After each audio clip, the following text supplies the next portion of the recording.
Talk of the down நண்பர்களுக்கு வணக்கம். இன்னைக்கு பாத்தீங்கன்னா நம்ம ட்ரெஷர் ஐலண்ட் ஸ்கூல்ல வந்து ஒரு போதை பொருளை பத்தின விழிப்புணர்வு எடுக்கிறதுக்காக வந்திருந்தோம். முக்கியமா 9th standard 10th standard 11th standard பசங்களுக்கு நம்ம இந்த விழிப்புணர்வு கொடுத்தோம்.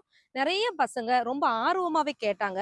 அதாவது முக்கியமா ட்ரக்ஸ் அப்படின்னா என்ன, அதனால வரக்கூடிய உடல் பிரச்சனைகள் என்ன, மனப்பிரச்சனைகள் என்ன அப்படிங்கறது தெளிவா சொல்லியிருந்தோம். அதனால பசங்களுக்கு ரொம்பவே யூஸ்ஃபுல்லா இருந்துச்சு. நிறைய பசங்க அவங்களோட டவுட்ஸை வந்து நம்மள்ட்ட கிளியர் பண்ணாங்க. ரொம்ப முக்கியமா பாத்தீங்கன்னா நிறைய பேர் அதனால வரக்கூடிய உடல் பிரச்சனையை பத்தி தான் தெரிஞ்சிருக்காங்க. அதாவது கேன்சர், ஹார்ட் அட்டாக் அந்த மாதிரி. ஆனா நம்ம இன்னைக்கு மனநோயை பத்தியும் சொன்னதுனால பசங்க ஆர்வமாவே கேட்டாங்க. ஸோ இந்த மாதிரியான கிளாஸஸ் உங்க ஸ்கூல்ல இருக்கக்கூடிய பசங்களுக்கு வேணும் அப்படின்னா நீங்க கீழே இருக்கக்கூடிய நம்பருக்கு கால் பண்ணி உங்க ஸ்கூல்ல பசங்களுக்கு கிளாஸ் எடுக்கிறதுக்கு கேட்கலாம். மேலும் இந்த விஷயத்த நிறைய பேருக்கு ஷேர் பண்ணுங்க. நம்மளுடைய சொசைட்டி போதை இல்லாத சொசைட்டியா மாறுறது நம்ம கையில தான் இருக்கு. ஸோ மறக்காம நம்ம சேனலை ஃபாலோ பண்ணுங்க அண்ட் சப்ஸ்கிரைப் பண்ணுங்க. நன்றி.